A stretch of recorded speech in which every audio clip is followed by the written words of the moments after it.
আচ্ছা ঠিক আছে,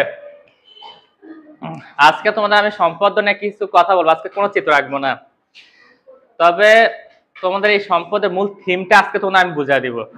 ঠিক আছে? আচ্ছা, ত্রিভুজের বাহু কয়টা বলো? যদি তোমাকে পরীক্ষার প্রশ্নে তিনটা বাহু দেওয়া থাকে, তাহলে তোমাকে এই তিনটা বাহু দিয়ে তোমার ত্রিভুজ আঁকতে হবে। কি আঁকতে হবে? ত্রিভুজ আঁকতে হবে। এখন ত্রিভুজটা তুমি যেভাবে আঁকো কোনো সমস্যা নাই। ত্রিভুজটা তুমি এভাবে আঁকো অথবা তুমি এভাবে আঁকো, কোনো সমস্যা নাই। তোমাকে যদি এই তিনটা ধরো, তোমাকে এই তিনটা বাহু দেওয়া আছে 4 সেন্টিমিটার, 5 আর 6 সেন্টিমিটার, তিনটা বাহু তোমাকে দেওয়া আছে। এই তিনটা বাহু দিয়ে তুমি এখন ত্রিভুজ যেভাবে আঁকো তোমাকে পরীক্ষা যে খাতা দেখবে, যিনি খাতা দেখবেন তিনি নাম্বার দিবে। বিষয়টা বুঝছো নে? তোমার কাছে তিনটা বাহু আছে, এই তিনটা বাহু দিয়ে তুমি যেভাবে ত্রিভুজ আঁকো তোমাকে নাম্বার দিবে। তবে শর্ত হচ্ছে এই তিনটা বাহু তোমাকে কাজে লাগাইতে হবে। এখন ধরো তোমাকে তিনটা বাহু দেওয়া আছে, একটা বাহু দেওয়া আছে, আপ ডাউন করে না? আচ্ছা ঠিক আছে। এখন ধরো তোমার কাছে দুইটা বাহু দেওয়া আছে, ওই দুইটা বাহু দিয়ে বললো এখন তোমাকে সমদ্বিবাহু ত্রিভুজ আঁকতে হবে, সমদ্বিবাহু ত্রিভুজ। তাহলে তোমাকে এমন একটা ত্রিভুজ আঁকতে হবে যে ত্রিভুজের দুইটা বাহু কি সমান, দুইটা বাহু কি সমান, দুইটা বাহু সমান হইতেই হবে। তো ওই দুইটা বাহু সমান করতে হবে, এই দুইটা বাহু দিয়ে ত্রিভুজটা আঁকতে হবে। এখন তোমাকে যদি বলে একটা সমবাহু ত্রিভুজ আঁকো, কি ত্রিভুজ? আসো, সমবাহু ত্রিভুজ আঁকো, তাহলে এমন একটা ত্রিভুজ আঁকতে হবে যে ত্রিভুজের তিনটা বাহু সমান, তিনটা বাহু কি সমান। খেয়াল করো। আবার ধরো তোমাকে একটা বাহু দেওয়া আছে আর একটা কোণ দেওয়া আছে, তাহলে এখন তোমাকে বলছে একটা ত্রিভুজ আঁকতে হবে। তাহলে তোমাকে এই বাহু আর এই কোণ দিয়ে একটা ত্রিভুজ আঁকতে হবে। তুমি যে ত্রিভুজটা আঁকবা সেখানে এই বাহু আর এই কোণটা ব্যবহার করতে হবে। এবার তুমি যেভাবে ত্রিভুজ আঁকো কোনো সমস্যা নাই, এবার তুমি যেভাবে ত্রিভুজ আঁকো। আবার তোমাকে বললো যে দুইটা বাহু দেওয়া আছে, একটা কোণ দেওয়া আছে, দুইটা বাহু একটা কোণ দেওয়া আছে, এখন তোমাকে ত্রিভুজ আঁকতে বললো। তখন তুমি এমন একটা ত্রিভুজ আঁকবা যে ত্রিভুজে এই দুইটা বাহু আর একটা কোণ থাকবে। আবার তোমাকে বললো দুইটা কোণ দেওয়া আছে, দুইটা ত্রিভুজ বাহু দেওয়া আছে, ঠিক আছে? তাহলে তোমাকে এমন একটা ত্রিভুজ আঁকতে হবে যেখানে এই দুইটা বাহু কাজে লাগাইতে হবে, সরি দুইটা কোণ দুইটা বাহু কাজে লাগাইতে হবে। জিনিসটা বুঝতে পারছো নি? এখন তোমাকে বলে যে জাস্ট শুধু একটা বাহু দেওয়া আছে, একটা বাহু দেওয়া আছে, এখন তোমাকে একটা বাহু দিয়ে ত্রিভুজ আঁকতে হবে। আঁকতে পারবা? অবশ্যই আঁকতে পারবে। সেটা কি ত্রিভুজ হবে বলো? সমবাহু ত্রিভুজ হবে, যে সমবাহু ত্রিভুজের কি সবগুলা বাহু কি সমান। ধরো এটা 7, এটা 7, এটাও 7, তাহলে একটা বাহুতে ত্রিভুজ আঁকা যাবে না? মূল থিমটা বুঝছো নে? তোমাকে কিছু উপাদান দেওয়া থাকবে, সেই উপাদান দিয়ে এবার তুমি যেভাবে ত্রিভুজ আঁকো কোনো সমস্যা নাই। কিন্তু যদি তোমাকে বলে যে সমদ্বিবাহু ত্রিভুজ আঁকো, কি ত্রিভুজ? তাহলে এমন একটা ত্রিভুজ আঁকতে হবে যেই ত্রিভুজে দুই বাহু সমান থাকবে, দুই বাহু কি সমান থাকবে। বুঝতে পারছো নে? আর যদি বলে সমবাহু ত্রিভুজ আঁকো, তাহলে এমন একটা ত্রিভুজ আঁকতে হবে যেই ত্রিভুজের কি, যে ত্রিভুজের সবগুলো বাহু কি সমান হবে। এখন পরীক্ষার দিন তোমাকে কখনো দুইটা বাহু দেওয়া থাকবে, দুইটা কোণ দেওয়া থাকবে, একটা কোণ একটা বাহু দেওয়া থাকবে। যেভাবে দেওয়া থাকুক তুমি যদি মূল থিমটা বুঝো তাহলে তুমি চিত্র আঁকতে পারবা, কোনো সমস্যা নাই। এখন মনে করো তোমাকে দুইটা বাহু দেওয়া আছে আর একটা কোণ দেওয়া আছে, আমার একটা ত্রিভুজ আঁকতে হবে। ঠিক আছে, আমি ত্রিভুজ আঁকা শুরু করলাম। খেয়াল করো, মনে করো এ একটা কি দেওয়া আছে, একটা রশ্মি। যে কোনো চিত্র আঁকার পূর্বে তোমার একটা রশ্মি নিতে হবে মন মতো। তো এখন বরাবর সরণ করে মনে করে এটা কাটলাম। খেয়াল করে আমি কিন্তু শুরু করছি, বরাবর সরণ করে কি করছে, হ্যাঁ বরাবর সমান করে মনে করো এটা 4, এটা হচ্ছে 6, বড় বাহুর সমান করে এটা কাটলাম। ঠিক আছে, এটা 6 দিয়ে কাটলাম। এখন এই কোণটা তুমি এই পাশে আঁকলে হবে, এই পাশে আঁকলে হবে। জিনিসটা কিন্তু খেয়াল করো, তোমার ত্রিভুজ আঁকতে হবে। এবার তুমি যেভাবে আঁকো এগুলো ব্যবহার করে অনেকে কি করে একদম হুবহু বইয়ের মতো আঁকতে চেষ্টা করে, মানে তারা তাদের ব্রেন খাটায় না, সৃজনশীল ক্ষমতা তারা ওইখানেই নষ্ট করে ফেলে। তোমাকে আমি দুইটা বাহু দিছি, একটা কোণ দিছি, এগুলা ব্যবহার করে আমাকে ত্রিভুজটা এঁকে দেখাও যেভাবে পারো। ঠিক আছে, মাপ মাপ এই মানে এই বাহুগুলো মাপ ঠিক থাকতে হবে, কোন মাপ ঠিক থাকতে হবে। ঠিক আছে, এখন মনে করো তুমি কোনটা এখানে আঁকলে হবে, এখানে আঁকলেও হবে। এখন তোমাদের মনে হয়তো প্রশ্ন যে স্যার আমি কোনটা, আচ্ছা প্রথম এটা এখানে তোমাদের মনে হয়তো প্রশ্ন যে স্যার আমি কোনটা এদিকে আঁকলে হবে না, এটা উত্তর আমি পরে দিব আর কি। এখন মনে করো আমি ইয়াটা আঁকি, ত্রিভুজটা আঁকি। আমি কোনটা এই পাশে আঁকলাম, ঠিক আছে। আমি বড় বাহুটা কাজে লাগাইছি, ছোট বাহুটা কি কাজে লাগাইছি? তাহলে ছোট বাহুটা কাটলাম, কাটার পর এই যে যোগ করলাম, আমার এখন ত্রিভুজ হয়ে গেছে। তার মানে কি আমি এইটাও ব্যবহার করছি, এই বাহু ব্যবহার করছি, এই কোণটা ব্যবহার করছি, আমার ত্রিভুজ হয়ে গেছে। ত্রিভুজ মানে কি? তিনটা বাহু দ্বারা আবদ্ধ ক্ষেত্র। মারিয়া কি তুমি কি করতেছ? হ্যাঁ, আচ্ছা তোমরা ক্লাস 8 এ পড়ো, তোমাদের ব্যবসা আছে? তোমার ব্যবসা আছে? বিশাল বাগান আছে, সুপারি গাছের বাগান, তাহলে কি চিন্তা করো? হ্যাঁ, বড় দিকে তাকাও, বড় দিকে তাকাও। আচ্ছা, এখন ত্রিভুজ মানে কি? তিনটা বাহু দ্বারা আবদ্ধ ক্ষেত্র। এখন আমি যদি বলি যে এটা একটা ত্রিভুজ, ঠিক আছে, এই ত্রিভুজের ভিতর তোমাদের সবাইকে আটকে রাখলাম, সবাইকে আবদ্ধ থাকবা, তোমরা এই ফাঁক দিয়ে বাইরে যাবে না, ঠিক আছে। তো এখন এই যে এখন তোমরা বেরোতে পারবা না, ঠিক আছে। এখন তোমরা কি শ্রাবন্তী কি করো? আচ্ছা, মূল থিমটা বুঝতে পারছো নি? তোমরা পরীক্ষার প্রশ্নে বলবে যে দুইটা বাহু দেওয়া আছে, একটা কোণ দেওয়া আছে, একটা ত্রিভুজ আঁকো, একটা চতুর্ভুজ আঁকো, বুঝতে পারছো নি?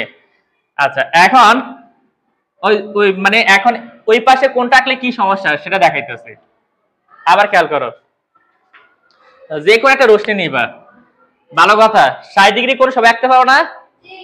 60 ডিগ্রি কোণ কি সবাই আঁকতে পারো? আচ্ছা, এখন সমস্যাটা আমি দেখাই তোমাদের। বরাবর সমান করে কাটলাম, ঠিক আছে। আমি বলছি কোনটা তুমি এখানে আঁকতে পারবে, এখানে আঁকতে পারবা। যদি কোনটা এখানে এভাবে আঁকো কোনো সমস্যা নাই, ছোট সমান করে এটা কাটলাম, যোগ করে দিলাম, ত্রিভুজ হয়ে গেছে। যদি কোনটা এদিকে আমি আঁকি তাহলে কি হবে সেটা এখন দেখো, কি সমস্যাটা হবে দেখো।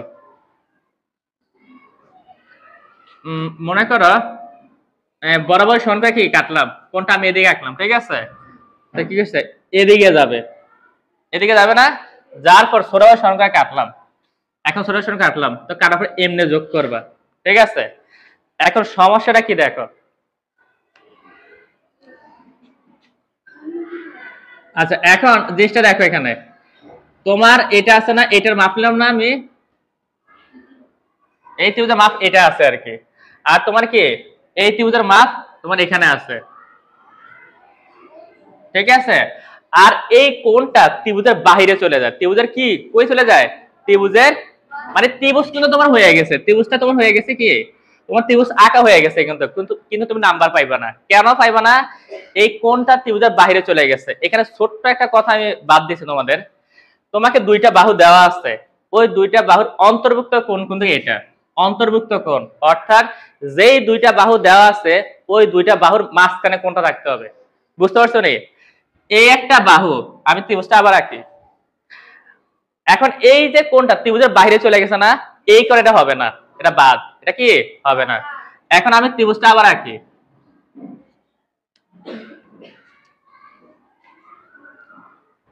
আচ্ছা, এখন দেখো ত্রিভুজটা আবার আঁকি, বরাবর সমান করে আমি কাটলাম, ঠিক আছে। এখানে কোণটা আঁকলাম, আর এই ছোট বড় সমান করে কাটলাম। এখন যেই কোণটা এখন আঁকছে, এই কোণটা আমি যেই দুইটা বাহু চিত্রের বাইরে নিলাম, সেই দুইটা বাহুর মাঝখানে আসেনি, ঠিক আছে। আবার মনে করো আমি কোণটা এদিকে আঁকলাম, এই কোণটা এদিকে আঁকলাম, আর ছোট বড় সমান করে কাটলাম, যোগ করলাম, তাহলে ওই দুইটা বাহুর মাঝখানে তো কোণটা আছে, তাই না? আমি কিছুক্ষণ আগে যেটা দেখালাম, এখানে যেটা দেখালাম, ধরো কোণটা তুমি এদিকে আঁকছো, ঠিক আছে, কিন্তু এই কোণটা ত্রিভুজের বাইরে চলে যায়, ত্রিভুজের কই চলে যায়? বাইরে চলে যায়। এটা কি আসছে কেমনতে? কোনটা তুমি বলতেছো এদিকে মিলে এদিকে যোগ করতাম, এদিকে কিছু আসে নেই, আর এদিকে কি আমি বাহুটা নিচে নি, যে বাহুটা কাছে ওদিকে ওই বাহুটা আসেনি আমার, আমি যে বাহুটা ভূমিটা কাটলাম ওই বাহুটা কি সামনে আসেনি। আর রশ্মি মানে কি, যার শুরু আছে শেষ নাই, ঠিক আছে। অর্থাৎ তুমি এটা যত ইচ্ছা নিতেই পারবা, তার শেষ নাই, বুঝতে পারছো নি? টানলে তোমার ত্রিভুজ হবে কিন্তু নাম্বার পাইবা না। তোমাকে বলছে কি দুইটা বাহু দেওয়া আছে, একটা কোণ দেওয়া আছে, ওই দুইটা বাহু আর একটা কোণ ব্যবহার করে ত্রিভুজটা আঁকতে হবে। তুমি যদি ধরো এখানে লম্বা টান দিছো, তাই না?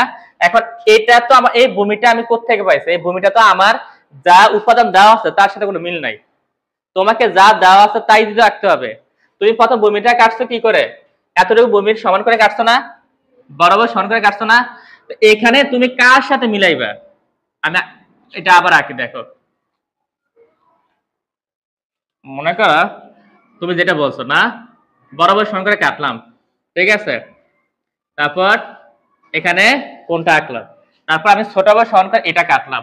এখন এই যে কাটলাম, এখন কার সাথে মিলাইবা? এই কার সাথে মিলাবে এখন বলো, কতটুকু গিয়ে তুমি এই বাহুটা মিলাইবে আমাকে বলো। কারণ রোশনির শুরু আছে শেষ নাই। রোশনি বলতে কোনটা, যে রোশনি রেখা কোন ক্লাসে পড়াইছিলাম? ক্লাস 7 না 6 এর বাচ্চাদের বলছি, তোমরা পাও নাই। এখন এই যে তুমি দেখবা, তুমি যখন 9 10 এ সম্পদ আঁকবে না, প্রতিটা চিত্রে প্রথম লাইনটা থেকে যে কোনো রোশনি নেই, যে কোনো রোশনি নেই। আর একটা ভয়ঙ্কর তথ্য এখনই দিয়ে রাখি, আমি তোমাদের ক্লাস 8 এর কোনো চিত্র আঁকাবো না, সব 9 10 এর চিত্র আঁকাবো। ইভেন পরীক্ষা তো 9 10 এর চিত্র দিতে হবে। তাহলে আমার বা পরবর্তীতে যে বিএসসি আসবে তার অনেকটুকু কষ্ট কমে যাবে। আর তোমরা অনেকে বলছো কি পারবা না, 100% পারবা তোমরা, আর অনেক মজা করেই পারবা। আপনারা বুঝছো নি? আপনারা কইতে তো এখন 9 এর বইগুলো ফাইট করতে দিব, ঠিক আছে? অর্থাৎ আমি তোমাদের 9 এর চিত্র শিখাবো, 8 এর কোনো চিত্র শিখাবো না। এখন তোমাদের মনে প্রশ্ন যে স্যার 8 এর চিত্র যে না শিখি তাহলে 8 এর চিত্র কি পারবো না? তুমি যদি 9 এর চিত্র পারো 8 এর চিত্র পারবা আরো আগে, বুঝো নাই? আমি তোমাদের সবসময় অ্যাডভান্স রাখতে চাই, কিন্তু তোমরা তো বুঝো না। প্রতিটা অঙ্কের নিয়মে তোমাদের অ্যাডভান্স রাখতে চাই। আচ্ছা এখন তাই তোমরা প্রশ্ন উত্তর পাইছো নি? রোশনি মানে যার শুরু আছে শেষ নাই। এখন এটা যেহেতু শেষে নাই, তুমি কার সাথে মিলাইবা? কার সাথে মিলাইবা, বুঝছো নি? এখন আচ্ছা, এখন বোর্ডে আসবা কে? তোমাদের একটা চ্যালেঞ্জ দিতেছি আর কি। মনে করো একটা, আচ্ছা আরেকটু চিন্তা করি কেন, আমি একটা বাহু দিয়ে ত্রিভুজটা এঁকে দেখাই, তারপর পরবর্তী তোমাদের চ্যালেঞ্জ শুরু হবে। মনে করো এই একটা বাহু দেওয়া আছে, এখন তোমাকে ত্রিভুজ আঁকতে বলছে, তাহলে তুমি কিভাবে ত্রিভুজ আঁকবে বলো? প্রথম যে কোনো একটা রশ্মি নিবা, একদম সিম্পল, যে কোনো একটা রশ্মি নিলাম, ঠিক আছে, এটা সমান করে কাটলাম, তারপর এখান থেকে উপরে একটা বৃত্তচাপ আঁকলাম, ওই বাহু এটা সমান করেই কিন্তু আবার এখান থেকে বৃত্তচাপটা কাটলাম, যোগ করে আমার ত্রিভুজ হয়ে গেছে। অর্থাৎ এটা কি সমবাহু ত্রিভুজ। এটা কি সমবাহু ত্রিভুজ। Easy easy. এবার মনে করো তোমার কাছে দুইটা বাহু আছে,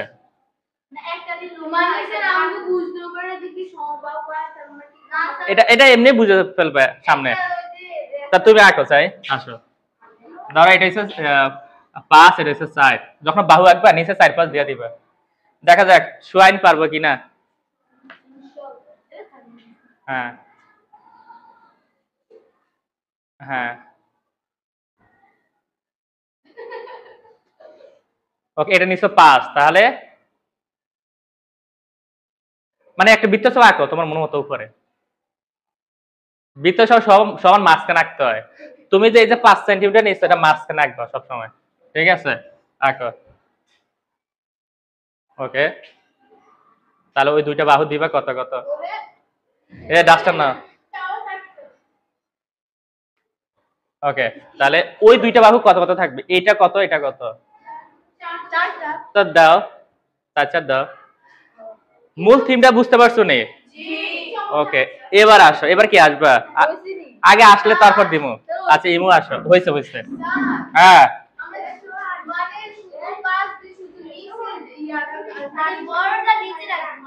হ্যাঁ, তুমি যদি চাও ছোট নিচে রাখতে কোনো সমস্যা নাই, তাহলে ওই দুই পাশে আবার 5 5 হবে, বুঝো নাই?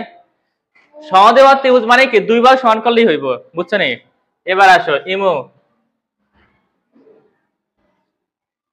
ওকে 4 5 6। এখন এই তিনটা বাহু দিয়া তুমি আমাকে একটা ত্রিভুজ এঁকে দাও, চিন্তা করো কেমনে আঁকবা, তবে এই তিনটা বাহু কাজে লাগাইতে হবে। না বিষমবাহু ত্রিভুজ হবে। আমি তো তোমাকে বলি নাই যে সমবাহু ত্রিভুজ আঁকতে হবে, আর তিনটা বাহু দিয়া সমবাহু ত্রিভুজ কখনই হবে না, তিনটা বাহু দিয়া। এখন তোমাকে আমি ত্রিভুজ আঁকতে বলছি, তাহলে কোনটা কত দিবা? মাইয়া তো অনেক চালাক আছে। হয়ে গেছে হয়ে গেছে, ঠিক আছে। এবার আসো, এবার আসো,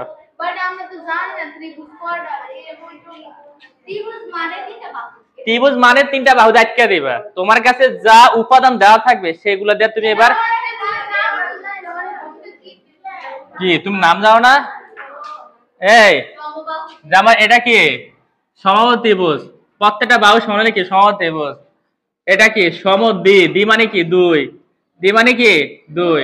আর এটা কি বিষমবাহু ত্রিভুজ, একটা বাহু সমান না। তিনটা, হ্যাঁ। কোন বেদে তিন প্রকার, বাহু বেদে তিন প্রকার। কোন বেদে তিন প্রকার কি হবে?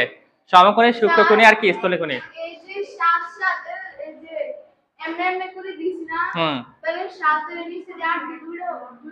হবে ধরো তুমি যদি এটা ৮ ৮ দাও, এটা ৭ ৭ দাও, সরি ৮ ৮ আর ৭ দাও, এটাও সমদ্বিবাহু ত্রিভুজ। আমি তোমাদের শিখাইতে চাইতেছি কি, মানে আমাদের গ্রামের ছেলেমেয়েদের চিন্তা ভাবনা একটা বক্সের ভিতরে আটকে থাকে, বক্সের বাইরে যায় না। এর মানে হচ্ছে তারা পাঠ্য বইয়ের ভিতরে আটকে থাকে। যেমন পাঠ্য বইয়ের চিত্র একটা আছে, আমার ওভাবে চিত্র আঁকতেই হবে, তার বাইরে যাইতে হবে না। আমার এসএসসি স্টুডেন্ট আমি এমনও দেখছি, মনে করা মানে বইয়ের চিত্র হয় কি, আমি যখন একটা চিত্র রাখি এরকম বৃত্তচাপ গুলা থাকে না, লম্বা লম্বা থাকে না, বইতে এরকম থাকে না, কিন্তু তাদের কথা যে স্যার এখানে চিত্রগুলা, এই বৃত্তচাপ গুলো এত লম্বা কেন, এখানে রশ্মি এত বড় কেন।